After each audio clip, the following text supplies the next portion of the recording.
नमस्कार, live times में आपका स्वागत है। मैं हूं सचिन। वेल्थ क्रिएशन हर एक का सपना होता है।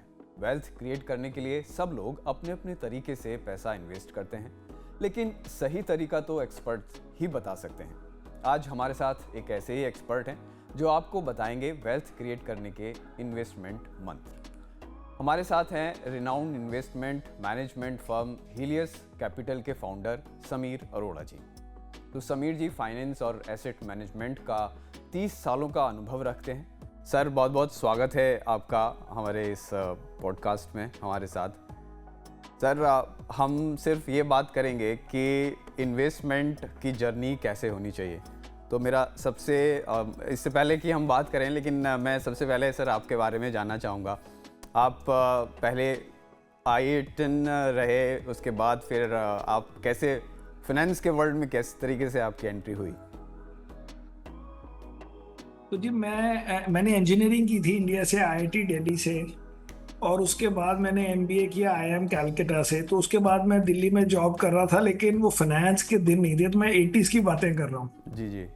तो फिर मैं US गया पढ़ने के लिए, लेकिन बेसिकली बिकॉज US का इन्वेस्टमेंट सेक्टर और फाइनेंशियल सेक्टर बड़ा डेवलप था 80s में। इंडिया में तो कुछ होता नहीं था ऐसा। जी सर। तो फिर मैंने वहाँ पढ़ाई की और उसके बाद मुझे वहाँ US में नौकरी मिल गई। लेकिन fortunately around that time Indian market was opened up, India के रिफॉर्म्स हुए। तो फिर अलायंस कैपिटल में मैं था, तो अलायंस कैपिटल को भी इंडिया में इंटरेस्ट आ गया, इसलिए मैं उनके साथ वापस आ गया। और फिर हमने म्यूचुअल फंड इंडिया में शुरू किया अलायंस के लिए। जी। और 2003 तक अलायंस कैपिटल इंडिया का सबसे बड़ा म्यूचुअल फंड हाउस बन गया अमंग द न्यू गाइज। जो पुराने UTI वगैरह तो हमेशा ही बड़े थे, मगर ये जो भी नए थे इंक्लूडिंग HDFC और ICICI, उन सबसे हम बड़े हो गए। ना कोई हमारा पार्टनर था ना कुछ, हम अपने आप ही परफॉर्मेंस वगैरह करके बन गए इक्विटीज में। तो वहां से शुरू हुआ। फिर मैंने 2005 में हीलियो शुरू की सिंगापुर में। जी। और अब तो हमारे अपने म्यूचुअल फंड वगैरह इंडिया में और PMS है और AIF वगैरह है। ठीक है सर। सर, मेरा पहला सवाल ये है कि कोई भी इन्वेस्टमेंट शुरू करने से पहले, मतलब एक नोविस जो एकदम लेमैन है, उसकी क्या जर्नी होनी चाहिए? मतलब उसके लिए सबसे पहला स्टेप क्या होना चाहिए इन्वेस्टमेंट जर्नी शुरू करने के लिए? तो इन्वेस्टमेंट का तो मतलब खाली इक्विटीज नहीं होता। हम तो खाली शेयर मार्केट की बात कर रहे हैं यहाँ, लेकिन अदरवाइज जो आदमी सपोज नौकरी में नया नया शुरू हुआ है, जी जी जी। हाँ, उसकी बिल्कुल। बात हो रही है। जी तो उसको जो उसकी सेविंग है, अब वो अभी तक पुराने जमाने में लोग उसको बैंक में रखते थे, और फिर जब बड़े सारे पैसे वो सेव हो जाते थे, फिर वो जाके कोई मकान वगैरह लेने की कोशिश करते थे, जिसमें फिर उनको लोन लेना पड़ता है और फिर उसकी इंस्टॉलमेंट चलती रहती है और जिंदगी निकल जाती है। जैसे मेरे डैड की हुई थी कि जी। एंड में एक मकान भी बाद में ही बना, एंड में जाके। लेकिन अब क्या हुआ है, लास्ट मेनी इयर्स में क्या हुआ है कि लोगों को इक्विटी मार्केट की समझ आ गई, जो वर्ल्ड को आ चुकी है। ये आप जो अपने पैसे हैं, ऑफ कोर्स अगर मकान वगैरह लेना है उसके लिए भी पहले दिन तो कोई लेगा नहीं कि वो 25 साल का लड़का है उसको नौकरी मिली है। तो इक्विटीज मार्केट में नॉर्मली आपके बैंक से, आपके गोल्ड से, आपके कैश से, आपके इन सब चीजों से बेटर रिटर्न बनते हैं अगर आप लॉन्ग टर्म पैसे सेव करें। तो इन्वेस्टिंग का मेन एंड में मतलब ये है कि आपके पैसे भी कुछ पैसे बना के दे बाद में। जी। खाली वो ये नहीं कि 4-5-6% पे बैंक में लगे हुए हैं FD वगैरह में। लेकिन उसके लिए आपको अब थोड़ा सा समझ आनी चाहिए कि आप, क्योंकि 6 के बदले यहाँ पे मोटा माटी बन जाते हैं 12-14%। जी सर। लेकिन वो सीधे सीधे नहीं बनते। किसी साल में ऊपर 20% होगा, फिर अगले में -5 होगा। ये समझने की खाली स्टोरी है कि जी लॉन्ग टर्म में अगर आप ये करते रहे तो आपके घूम फिर के सारे वर्ल्ड में ये हुआ है, और या लगे रहोगे तो वो हो जाता है। ये है story basically investing in equities की। आपको एक कॉन्फिडेंस होना चाहिए। आप डेटा जितना मर्जी ढूंढे गूगल वगैरह में, ये मेरे पास डेटा है कोई 100 सालों का, 14-15 कंट्रीज का, और इंडिया का भी आप देख सकते हैं कि सब जगह ओवर टाइम, अगर आप 5-5, 7-7 साल का पीरियड लेंगे, तो इक्विटी मार्केट आपके बैंक डिपॉजिट से या डेट म्यूचुअल फंड से 5-6% पर एनम ज्यादा रिटर्न देता है, लेकिन स्मूथली नहीं देता। सारी स्टोरी है। जी। अगर स्मूथली देगा तो कोई आदमी बैंक में डालेगा ही नहीं पैसे। अगर आपको पता हो कि हर साल मुझे 5% ज्यादा मिलने हैं। सर लेकिन लेकिन वही है कि ऊपर नीचे जाके हो जाता है, अगर वो आदमी को समझ आ जाए तो फिर वो सेट है लाइफ। सर जनरल कॉन्सेप्शन ये होता है कि जैसे ही व्यक्ति की नौकरी लगती है, इन्वेस्टमेंट शुरू करता है, पैसे सेव करता है, तो वो सबसे पहले करता है कि जाके एक प्लॉट खरीद लेता है या फ्लैट खरीद लेता है, ज़मीन में इन्वेस्टमेंट करता है या फिर एफडी कर देता है। थोड़ा बहुत पुराने ज़माने से गोल्ड भी चला आ रहा है कि भाई गोल्ड में इन्वेस्टमेंट कर दो। तो क्या एग्जैक्टली कौन सा ऐसा इन्वेस्टमेंट टूल है या नहीं, इसमें क्या फर्क है जी? इसमें फर्क ये है कि आप 5,000 रुपए से भी शुरू कर सकते हैं, 1,000 रुपए से भी शुरू कर सकते हैं। इक्विटी आप मार्केट। प्लॉट नहीं ले सकते पहले 1,000 रुपए से। जी जी। तो इक्विटी मार्केट का है कि एक तो लिक्विड है, आपको जब चाहिए वापस म्यूचुअल फंड वगैरह में है जो। एंड सेकेंडली आप 5,000 की, मैं कहते 2,000 से भी शुरू कर सकते हैं और फिर हर महीने डालते रहिए। तो प्लॉट में तो ये सब नहीं हो सकता, गोल्ड में भी नहीं हो सकता, क्योंकि वो थोड़ा बड़ा है वो है। एंड मेन थिंग इज सारी चीजें होनी चाहिए। प्लॉट मेरे को लगता है नहीं जरूरत है किसी को रखने की, क्योंकि लोग सोचते हैं कि रियल एस्टेट में बड़े पैसे बने हैं, लेकिन स्टॉक मार्केट में भी बहुत पैसे बने हैं। अगर मैंने जैसे 2003-4 में एक मैंने प्लॉट लिया था दिल्ली में, अब वो लगता है जी कि 20 टाइम बन गए उसमें। लेकिन अगर मैं स्टॉक मार्केट का रिटर्न देखूं, उसमें उससे ज्यादा पैसे बने होंगे। वो बेचना आसान, उसमें tax come, and during this period जब मर्जी बेच सकते थे अगर मैंने ऐसे किया होता। एग्जैक्टली। तो what I am saying is over time equity ने प्लॉट को भी बीट कर दिया कई बारी। बट ओवरऑल इशू ये है कि प्लॉट आप एकदम कर ही नहीं सकते ना। So this is a different game. इस गेम में है कि लिक्विडिटी की भी थोड़ी वैल्यू है, लेकिन आपके रिटर्न ओवर टाइम सब चीजों अच्छे होते हैं। अब ऑब्वियसली कई लोग हैं वो प्लॉट लेंगे, जो डेवलपर है वो प्लॉट लेगा एग्रीकल्चरल, फिर उसको वो बनवाएगा कमर्शियल, उसके वो अलग गेम है, वो तो बिजनेस हो गया। लेकिन जो नॉर्मल आदमी जाके अपार्टमेंट खरीदता है या लैंड खरीदता है, जो जिसको आगे उसको चेंज करना बनने का गेम नहीं है, उसके रिटर्न और इक्विटी मार्केट के रिटर्न मोटा माटी प्लस माइनस सेम ही होते हैं, बल्कि बेटर ही हो सकते हैं इक्विटीज। लेकिन सर आजकल जैसे मतलब जब से कोविड हुआ है उसके बाद से भी और थोड़ा सा पहले से भी मुझे लगता है कि जो नए जनरेशन है वो लोग क्या करते हैं कि फ्लैट की बजाय अब लोग रेंट पे रहना शुरू कर रहे हैं। करेक्ट। कि भी रेंट पे रहेंगे और उसके बाद जो भी पैसे सेव करेंगे हम उसको इक्विटी मार्केट में लगाएंगे, ज्यादा बनेंगे। I agree. तो क्या शुरू में कर सकते हैं, एंड में सबका गोल है कि भाई हमारे पास घर होना चाहिए जब शादी हो ये हाँ हो। सर, मेरा लेकिन ये जरूरी नहीं है कि आप पहले दिन ही आपने घर ले लिया, ये भी कोई जरूरी नहीं। हाँ, यही मेरा क्वेश्चन था सर कि जो अपना घर होता है और रेंट वर्सेस रेंट आजकल बहुत चल रहा है कि अपना घर वर्सेस रेंट का घर, तो उस पर क्या एंड में घर होना चाहिए, मेरे हिसाब से घर होना चाहिए। लेकिन आपको पहले ये तो पता होना चाहिए कि आप कहाँ रह रहे हो, एंड में आपकी नौकरी कहाँ ले जा रही है और आप वहाँ सेट हो गए हो, और ये आपको विजिबिलिटी हो गई है कि ये नौकरी मेरी अब चल रही है तो मैं इसलिए ईएमआई वगैरह दे सकता हूँ। तो वो सब करने के लिए भी आपको 2-4-5 साल तो लगेंगे ना, तो समझने के लिए कि आप कर क्या रहे हो जिंदगी में। ये कोई जरूरी है कि फर्स्ट डे आप शुरू हो जाओ, और उसके लिए भी आपको फिर इंस्टॉलमेंट के लिए पहले डाउन पेमेंट के लिए भी पैसे चाहिए होते हैं। तो ये जरूरी नहीं है कि पहले खुद आप। एक और बात है, आपको जब अपनी ग्रोथ समझ आएगी, जैसे आईटी में है, अब शुरू में उसकी सैलरी होती है 3 लाख और बाद में हो जाती है 15-15 लाख से 10 साल बाद। किस हिसाब से मकान ले पहले दिन? वो 3 लाख की इनकम साल की से ले कि 20-25 लाख उसकी अगर इनकम होनी है थोड़े दिनों में, उस हिसाब से ले। उसको पहले अपना भी तो समझना है ना कि वो कहाँ लाइफ में सेट हो रहा है। तो वैसे भी आप 30s में ही लोगे ये सब चीजें, मुझे नहीं लगता कि 20s में आप जाके मकान लेने की बातें करते हो। इसलिए शुरू में लोग कह सकते हैं कोई जरूरत नहीं है खरीदने की, आप रेंट करो। बट जब आप 30s में पहुंच जाओगे, जब आप थोड़ा आपकी विजिबिलिटी हो गई करियर की जी, तब कर लेना भी जायज है। ये डजंट मीन कि आप 100% पैसे लगा रहे हैं, बट घर is a sign of psychological comfort and confidence.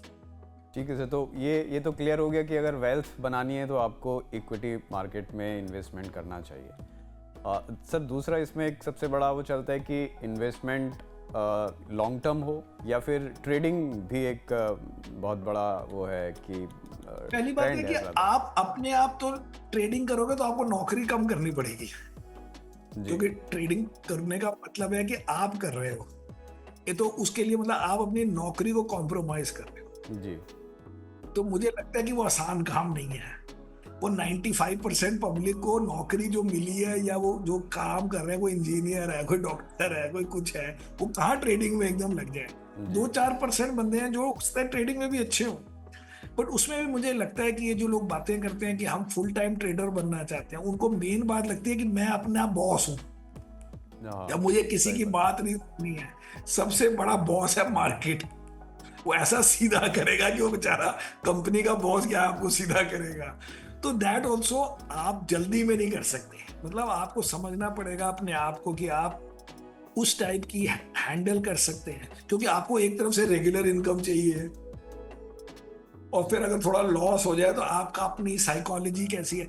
99% लोगों के लिए जी नौकरी करो अलग और पैसे बचाओ अलग और इन्वेस्ट करो अलग इज द इन्वेस्टमेंट बेस्ट। करो। जी सही सही बात है लेकिन सर। कोई 2-4%, 1% लोग होंगे ऑब्वियसली कि भाई जिनको इंटरेस्ट भी है और नॉलेज भी है या उनका एप्टीट्यूड भी ऐसा है कि वो कर सकते हैं, बट 99% के लिए नहीं है ये काम तो सर कि आप अपने आप ट्रेडिंग करो। बिकॉज जी ट्रेडिंग क्या है, तो जीरो सम गेम है। जी जी ट्रेडिंग का मतलब है सारों ने एक दूसरे से compete करना है। बिल्कुल लॉन्ग टर्म में आप एक दूसरे से compete नहीं कर रहे हो, क्योंकि मार्केट ग्रोथ जो इंडिया की है या वर्ल्ड की जिसकी भी है, तो जी वो ग्रोथ होती रहती है। सपोज 10% इंडिया की ग्रोथ होती है रुपीज में, हमारी जीडीपी ग्रोथ ही से 6-7% होती है साल की, 6-7% जी लेकिन वो फिक्स होती है रियल टर्म्स में। तो आईएनआर टर्म्स में 10% होती है सपोज। जी तो आप कुछ नहीं करोगे तो आपकी कंपनी 10% उसकी वैल्यू बढ़ जाएगी। वो जी आपने किसी और से खींच के नहीं लिया है, वो उसी चीज की वैल्यू 10% बढ़ गई है। अगर आप लॉन्ग टर्म ट्रेडिंग में क्या है, इन्वेस्टेड हैं आपने तो। खरीदा दूसरे ने बेचा। वो राइट है कि आप राइट हो, लगे रहो रोज शाम को कि हिसाब करो कौन जीता कौन आ रहा। सारे नहीं जीत सकते। सर और फिर हर ट्रेड के बाद ब्रोकरेज दोगे, एसटीटी दोगे, फिर टैक्स दोगे। तो अगर आपने हाफ खोया और मैंने हाफ जीता, मतलब आपने हाफ लोगों ने खोया, सो आपने 50 रुपए खोए, मैंने 50 जीते, लेकिन मेरे 50 तो रह गए 35। उसमें टैक्स चला गया, एसटीटी चला गया, ब्रोकरेज। आपके 50 के हो गए 52। आपने भी ब्रोकरेज खोई, आपने भी हो गया। एंड में एक जब आपने शाम को देखा, जी सुबह दोनों के पास 100 रुपए थे, तो 200 रुपए थे। शाम को मेरे पैसे थोड़े आपके पास चले गए, लेकिन उसमें गवर्नमेंट ले गई। एंड में कलेक्टिव अमाउंट रह जाएगा 180। ठीक तो है कैसे सर। चल सकता है कलेक्टिवली, कैसे चल सकता है? लॉन्ग टर्म इन्वेस्टमेंट बेस्ट है उसके लिए सर। बिल्कुल, बिकॉज आप अपने काम पे फोकस कर रहे हो और ये अलग से चल रहा है। जी सर, एक और क्वेश्चन आता है कि जब हम अपना पोर्टफोलियो तैयार करते हैं लॉन्ग टर्म पर्सपेक्टिव से भी, तो बहुत लोग ये कहते हैं कि भाई पोर्टफोलियो में इतने म्यूचुअल फंड्स होने चाहिए या इतने स्टॉक्स होने चाहिए और बहुत ज़्यादा डाइवर्सिफाइड होना चाहिए। कुछ लोगों का कहना है कि वेल्थ क्रिएशन के लिए आपका पोर्टफोलियो कंसंट्रेटेड होना चाहिए। तो ये इस पर सर ज़रा बताइए कि कंसंट्रेटेड वर्सेस डाइवर्सिफाइड। कॉन्सेंट्रेटेड में जो जीतता है वो लॉटरी खेल रहा है फिर। क्योंकि आप इमेजिन करो कि सपोज 100 आदमी है जो कॉन्सेंट्रेटेड पोर्टफोलियो कर रहे हैं, उसने 10 स्टॉक ले लिए, उसने 10 ले लिए, उसने 10 ले लिए, तो 100 आदमियों ने 10-10 स्टॉक ले लिए। जी अब सारे तो जीत ही नहीं सकते, क्योंकि सबके अलग अलग कॉन्सेंट्रेटेड है। चलो सबके 4 स्टॉक कॉमन भी है, ओके, क्योंकि कई स्टॉक सब में है। फिर भी किसी के पास 6 अलग स्टॉक है, तो 600 स्टॉक है लोगों के पास। अगर हर आदमी के पास 10 स्टॉक है जिसमें 4-5 कॉमन है, 4-5 उसके अपने हैं, जी किसी के पास कोई, किसी का कोई, तो सारे जीत ही नहीं सकते। लेकिन जो जो जिसके पैसे बन गए वो जाके सबको शोर मचाएगा, देखो जी मैंने खाली 10 स्टॉक लिए थे, मेरे कितने पैसे बन गए। लोग कहेंगे वाह वाह वाह। और जिसके 10 स्टॉक थे और वो लूट गया, वो तो भूलेगा नहीं आपको जाके। जी आपको खाली स्टोरी मिलेंगी सक्सेसफुल लोगों की सक्सेसफुल लोगों की। ठीक कि है उसने 10 स्टॉक लिए थे, कॉन्सेंट्रेटेड में जीत गया। कॉन्सेंट्रेटेड में आप नहीं जीत सकते। कॉन्सेंट्रेटेड में अगर आपकी लॉटरी लगी तो आप जीत सकते हो ज्यादा, हाँ, मतलब बना सकते हो ज्यादा। पर वो गेम अलग है ना फिर। जी नॉर्मल आदमी के लिए आप 50 स्टॉक लोगे या इवन 100 स्टॉक भी हो सकते हैं म्यूचुअल फंड वगैरह, जी क्योंकि मार्केट में 2000 स्टॉक है। वो 2000 स्टॉक्स ने कलेक्टिवली 12-13% बढ़ना है। आपके पास 100 स्टॉक है, उसमें कई नहीं चलेंगे, कोई गिरेंगे, कोई बढ़ेंगे, लेकिन अगर किसी ने प्रॉपरली चूज किया है तो मार्केट से 3-4% ज्यादा हो गया तो हीरो आप। पर इतना ही गेम होता है। अब वो कोविड के बाद क्या हुआ, मार्केट ही बहुत बढ़ गई, 18-20% बढ़ गई पर एनम। तो इसलिए उसके लिए लोग जिन्होंने अच्छा किया उनके 22-24% बन गए, वो नॉर्मल नहीं है, नॉर्मल नहीं, क्योंकि इंडिया की ग्रोथ के हिसाब से ही होगा ना, ये हवा से थोड़ा हो रहा है काम। तो सर आइडियली एक पोर्टफोलियो में कितने स्टॉक्स होने चाहिए? मतलब कई बार तो क्या है कि हम तो फंड करते हैं ना, जी, तो हम अपने फंड में 50 करीब स्टॉक चाहते हैं। अच्छा, लेकिन जो हमारा फंड खरीदता है, वो खाली हमें तो पैसे देता नहीं है, वो 2-3 और भी फंड लेता है। जी, तो उसके पास 3-4 फंड सपोज हो गए, कहीं पे तो ज्यादा फंड भी होते हैं, तो उनके पास अगर वो फंड में गिनेंगे तो कहेंगे जी हमारे पास खाली 5 फंड है, लेकिन फंड के अंदर 50-50 स्टॉक है। हाँ, तो नाउ वही। इट डिपेंड्स, बट अगर कोई आदमी खाली फंड्स ले रहा है, वो भी एक फंड नहीं लेगा, तो घूम फिर के बाद उसके पास भी 200 स्टॉक हो जाएंगे। हाँ सर, वही वही मेरा तो कहना था कि 3-4 फंड भी लेगा तो उसके 200 स्टॉक हो जाएंगे, जी, जिसमें वही। कुछ कॉमन होंगे अक्रॉस डिफरेंट फंड्स, कुछ अलग होंगे, घूम फिर के 100 स्टॉक उसके हो जाएंगे। 100 स्टॉक्स हो जाए। लेकिन अगर आप एक्चुअल देखो, इट्स नॉट बैड, बट अगर कोई डायरेक्टली 100 स्टॉक नहीं हम किसी को कहते कि तू ले, लेकिन जब वो फंड खरीदेगा, वो जो मर्जी करे, उसका हो जाने हैं 100 स्टॉक, बिकॉज वो एक फंड तो खाली लेगा नहीं, और तो हम चाहेंगे हमारा ही फंड ले ले सिर्फ। तो इसलिए, बट उसमें भी लोगों के रिटर्न आप देखते हो ना, ट्विटर वगैरह में, सोशल मीडिया में देखो, जी, बन जाते हैं लोग। हम अब हमारे 50 स्टॉक से हमारा रिटर्न बनता ही है ना अच्छा। तो अगर कोई किसी ने और फंड ले लिया, 3 फंड ले लिया, अब कहने को तो उसके बाद 150 स्टॉक हो गए। और तो काफी सारे कॉमन भी होते हैं, 20-30 स्टॉक हमारे कॉमन होंगे दूसरे फ्लेक्सी कैप से, हाँ सर, तो फिर भी 50 के वो 80 हो जाएंगे अगर 3 फंड लेगा सपोज, या 100 हो जाएंगे। उस पर कोई इतना फर्क नहीं पड़ता, बिकॉज टॉप के स्टॉक्स डिसाइड करते हैं असली स्टोरी, और बाकी आपको चाहिए होते हैं एज एन ऑप्शन कि अगर कोई नई डेवलपमेंट हो रही हो, कुछ हो रहा हो, कोई मिड कैप में हो रहा है, कुछ स्मॉल कैप। ठीक है सर। आजकल एक और फाइनेंशियल टर्म इस्तेमाल की जा रही है, financial independence, retirement early, fire जिसे आजकल कहते हैं। सर इसके बारे में आपका क्या कहना है, क्या मानना है? देखिए जी, ये खाली वो लोग कर रहे हैं जो एक्चुअली अपने कंपनी से बड़े दुखी हैं जी, तो उनको लगता है कि मैं फाइनेंशियली इंडिपेंडेंट हो जाऊं। मेरे को लगता है कि सबसे पहले आप नौकरी में अच्छा करो, और वो जो पैसे बना रहे हो उसको आप इन्वेस्ट करो, तो आपको डबल फायदा है। एक तो आप दिन भर दिन बोर नहीं हो रहे, आप ऐसे अनरीजनेबल गोल नहीं बना रहे। तो आप कहोगे मेरे को ना 3 करोड़ रुपए चाहिए, फिर मैं हो जाऊंगा, मेरे को 3 करोड़ में मुझे 30 लाख रुपए इंटरेस्ट मिलेगा। वो जब तक आपके 3 करोड़ बनेंगे, वो चीजें सारी महंगी हो चुकी होंगी, वो 3 करोड़ की वैल्यू 1 करोड़ रह जाएगी। फिर आप हर वक्त गिनते रहोगे कि बने कि नहीं बने। ये फाइनेंशियल, मैं तो 63 ईयर्स का हूं, मैं तो जिंदगी भर फाइनेंशियल इंडिपेंडेंट तो हो चुका हूँ, लेकिन मुझे काम करना है। तो अगर आप काम कर सकते हो, करो। अच्छा, अब कई लोग कहते हैं कि फाइनेंशियल इंडिपेंडेंस मीन्स कि हम जो दिल करे वो करें। अब वो भी ठीक है, बट रिटायरमेंट करके मैं ट्रैवल करने जाऊंगा, मैं गोल्फ खेलूंगा, पागल हो जाओगे 2 घंटे के बाद। इतना ना किसी और टाइम है आपसे ट्रैवल आपके साथ जाने का, ना आपके साथ रोज रोज गोल्फ खेलने का, और वो गोल्फ खेलने के लिए भी बड़े पैसे चाहिए। फिर काम नहीं बचेगा, उसके बाद करेंगे क्या? फाइनेंशियल इंडिपेंडेंस मींस कि आप कंफर्टेबल हो जाओ, वो ठीक बात है, ऑब्वियसली हर आदमी चाहता है कि वो हो, लेकिन ऐसे कि नॉट फॉर गिविंग अप, क्योंकि नौकरी स्टेबल, उसकी जो सेविंग्स है उसको आपने मार्केट में लगाना है ताकि वो डबल उसका। अगेन 1% बंदे होंगे जो नौकरियों में बनाने के बाद या इतने दुखी हैं अपनी नौकरी से कि वो दे वांट, बट 95% लोगों के लिए कि दोनों चीजें होनी चाहिए। ठीक है सर। तो मेरा अब आखिरी सवाल सर, कि जो वेल्थ क्रिएशन की जर्नी है उसमें जो नए निवेशक आते हैं उनको क्या गलती नहीं करनी चाहिए, जो जनरली उनको गलती 2-3 एक गलती तो ये नहीं करनी है कि जो लास्ट 3-4 साल का हिस्ट्री रही है हमारी मार्केट की और वर्ल्ड मार्केट्स की, तो उसको प्रोजेक्ट करके अपने एक्सपेंसेस या अपनी फाइनेंशियल रिटायरमेंट के प्लान करने लग जाएं कि 25% रिटर्न बनाना तो बड़ा आसान है, क्योंकि ये नॉर्मली नहीं होता। घूम फिर के आप हिस्ट्री देखिए और आप उस मार्केट को थोड़ा बहुत बीट कर सकते हैं अगर कोई पर्सनली कर रहा है, लेकिन 25% रिटर्न बनाने तो वॉरेन बफेट ने भी नहीं बनाया जी। ओके।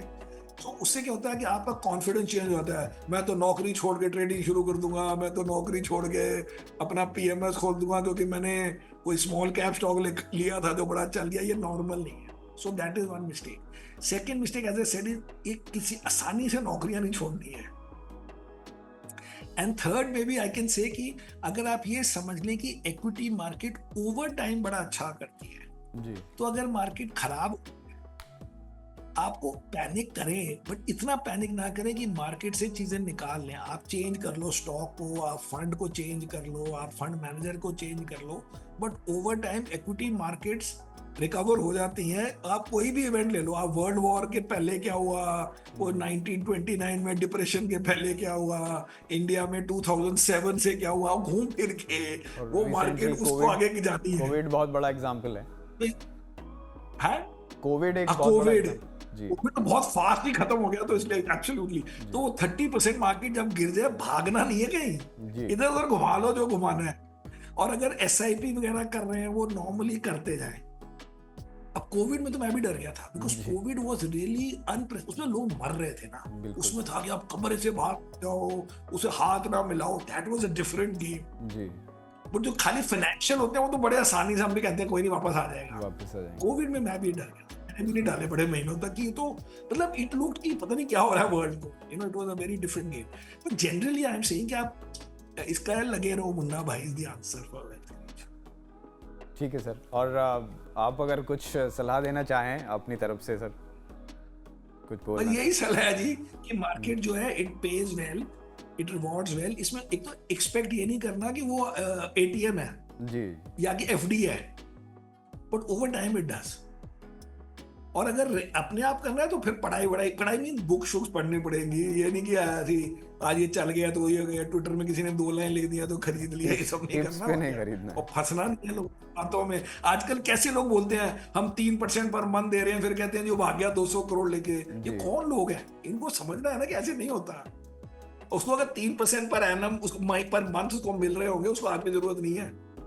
सही बात। ठीक है सर, ठीक है सर, ठीक है, थैंक यू वेरी मच हमसे जुड़ने के लिए। आगे फिर हम बात करेंगे इसी तरीके से, आपसे सलाह लेते रहेंगे। Thank you very much sir.